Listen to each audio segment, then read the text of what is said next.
Here we go. So the Wallabies to take on Italy this weekend from 15 through to 1. We've got Andrew Kellaway at fullback. Corey Toole comes in on one wing.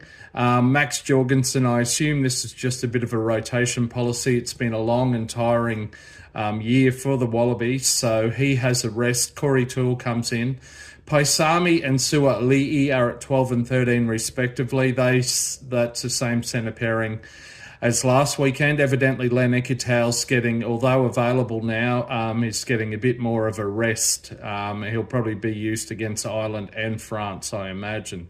On the other wing is Harry Potter, who played last weekend.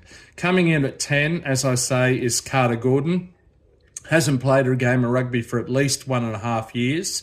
Played one NRL game all year this year due to an unusual spinal injury.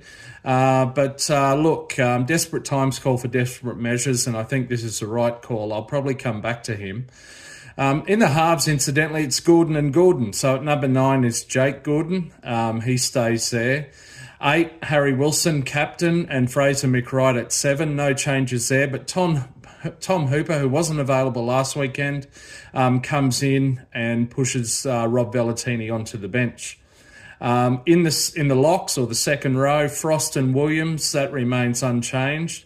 Up front, Teniela Tupou, Matt Fassler and Angus Bell. Fassler comes in, the Queenslander, puts Pollard back onto the bench. I believe, if I'm not mistaken, Fassler started the first test against the Lions. On the bench is Billy Pollard. Aidan Ross, so a man who played at least one test for the All Blacks. I think he's only the 5th ever player to play for both the All Blacks and the Wallabies, assuming he gets on the field this weekend. Great to have him in a gold jersey. Let's hope all the best for his test debut. Zane Nongor is the other reserve prop. Rob Vellatini, as I said, is on the bench, and Pete Samu returns to the gold jersey.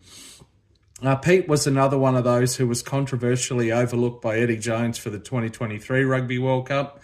He's been playing in France. He's won a title or two there. It's great to have him back in the gold jersey, and he'll do well off the bench, as will Vellatini. That's a nice second row, loose forward bench cover there.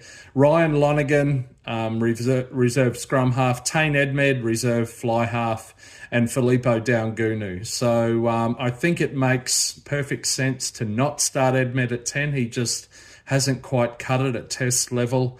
But they haven't called in James O'Connor. Incidentally, they also haven't called in Will Skelton at this stage.